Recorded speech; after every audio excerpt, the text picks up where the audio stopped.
Hey family, welcome back to my channel. I am Kerensa Amanda. Thank you so much for tuning in. I hope you all are doing so good and of course enjoying life. So in today's video, I'm going to be sharing my 2023 financial goals with you. So I have decided to set some big goals for myself. 2023 is going to be a very positive year for me. It's going to be life-changing, and I just want to make sure that I have my ducks in a row. I want to make sure that my personal finances are in order so I can live the best life possible. So with that said, let's get into the video. So this is my Clever Fox budget planner bill organizer. And in the beginning of this budget planner, it gives you the option to write down 10 of your financial goals. So I'm going to run down the list with you. So first of all, I believe in having a starter emergency fund. So I already started saving for my starter emergency fund from this year, and my goal is to save $2,000 for my starter emergency fund. Not to get this confused with my 6 months of my emergency savings fund, which will have my bills and expenses in the event that I suffer job loss, have any illness, or just anything that comes up that might affect my income. That is a separate account. This $2,000 is to literally cover something like an emergency. So like if I need new tires for my car, or if I need to get a quick plane ticket, if I have to go somewhere, if an emergency comes up, that liquid cash is readily accessible and available. So that is my goal number one, to save $2,000 for my starter emergency fund.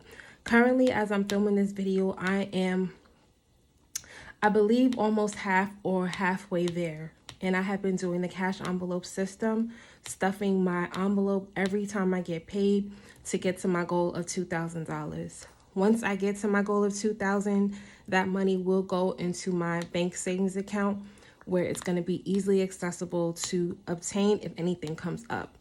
So goal number two is to pay off all of my credit cards. So I am on track to do that in 2023. Currently, I have 3 cards that I'm paying off, and I should be able to pay this off within the first quarter of 2023. So that is a very important goal to me. My goal is to be consumer debt free, and to me, that will be golden. I feel like once I have that money back into my budget where I don't have to spend it or put it out there, I can be investing and saving that money. So goal number 3 is to complete the 100 envelope challenge, and that goal is to save a total of $5,050. So I did complete this challenge in 2022. I was fortunate enough to be able to take my time to do it. I know that there is a method to doing it, 100 envelopes in 100 days or however, but for me, I had to take my time because I do have other bills and other obligations and expenses that I have to pay for. And for me to be able to do that in 100 days is just not possible. So I know that I will complete this challenge in 2023, and I'm really excited because the funds that I save in the 100 envelope challenge, that is going to go towards my overall emergency savings fund. And I feel like every dollar counts, so it will definitely help to speed up the process. So goal number 4 is to save a total of $15,000 towards my emergency savings fund.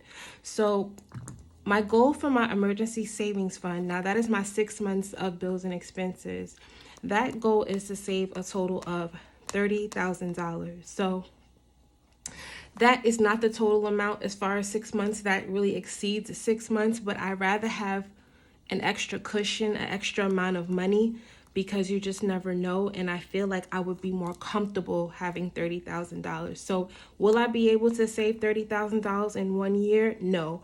I said, let me break it up in half, and I'm sure I can get to that goal of $15,000 with consistency and with determination. And of course, with the help of all of you. So That is my goal, to save $15,000 towards my goal of $30,000 for my emergency savings fund. So next is investing. So I want to invest at least $500 a month in my Roth IRA. So in 2022, the Roth IRA limit for the year to invest was $6,000.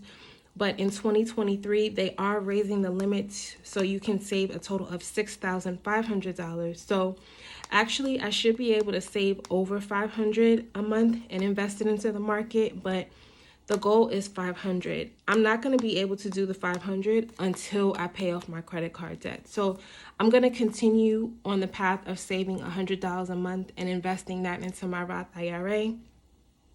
Once I become credit card debt free, $500 a month will be the goal.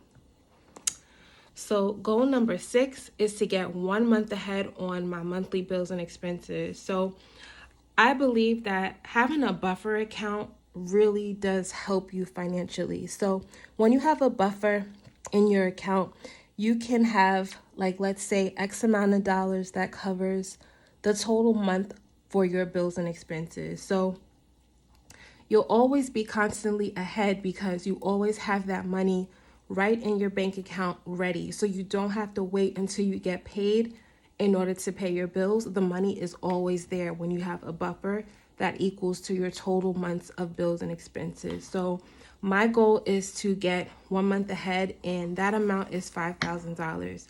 Again, no, all of my bills do not equate to $5,000 for the month, but for me personally, I always like to have a lot of extra cushion because you just never know. Things happen, and I feel like having that cash accessible, it keeps me from using my credit card, which I don't want to do ever again. So next is my goal number 7, and that is to complete the $1 and the $5 savings challenge. So this year I saved a total of $697 between the $1 and $5 savings challenge. To me, that was a very effortless way to save money. Anytime I got paid, I would cash stuff my wallet. So that's bi-weekly, twice a month. And any money, any $1 bill, any $5 bill that I had left over, those funds went into my $1 and $5 savings challenges. And I was really excited because I feel like you never know what direction that can go in. So sometimes you're not spending as much cash as you usually do, or sometimes you're spending a lot of cash and then it's like, okay, you really don't have much. But whatever you have left over, save it. If you don't need it, give it a job, give it a purpose, and you'll be amazed at how much that adds up over time. So my goal is to beat the $697 that I saved for 2022 for the $1 and $5 savings challenge. So next is goal number 8. And goal number 8 is when I get my raise, I want to increase my 401k contribution to by 1%. So every time I get a raise, my goal is to increase it by 1%. Believe it or not, that 1% definitely makes a difference. You'll be surprised at how much that really adds up and increases over time. So right now, the stock market isn't doing so great, but I look at it like it's basically on sale. So you have more buying power because stocks are on the lower side. So to me, getting that 1% in when I get my raise, which should probably be around this like February, March time, really does make a difference, and it's going to make a difference on my overall investing when I end up retiring. So definitely this is one of the most important goals to me, to make sure that I increase my contributions every time I get a raise every year. So goal number 9, I want to put all of my savings challenges money towards my emergency savings fund and my sinking fund goals. So I feel like my savings challenges are a saving grace because my mindset was different. I really wasn't looking at it like my savings challenges money saved can go on my sinking funds. I was looking at it like they were separate. And now I am growing, I'm evolving, and I'm saying, you know what? Whatever I save in my savings challenges can go to my sinking fund goals. So it's not like I have to put so much pressure on myself to only save up what I can in my sinking fund goals. So yes, first and foremost, my emergency fund comes first. But if I have money left over, which I will, those funds are going to go to fund my sinking fund goals. And again, it'll reduce my credit card usage. And yes, okay, at some point in life, I'm going to have to use my credit card for something, but the goal is to pay it off right back so I never have revolving debt.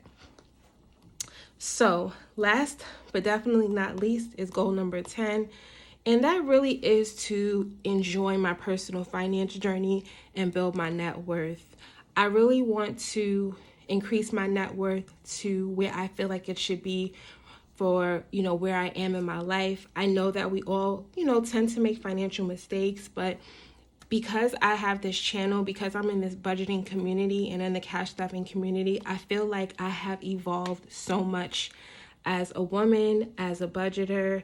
I'm just so much more financial savvy, and I know that I can increase my net worth. I know that I do deserve to be happy. I know that I deserve to be financially free.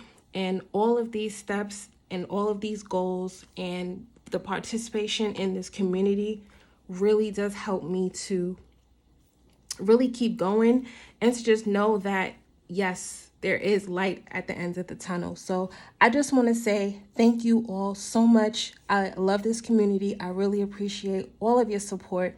If you have not already, please make sure you subscribe and hit that notification bell so you can know when I upload new videos. And do not forget to like and comment.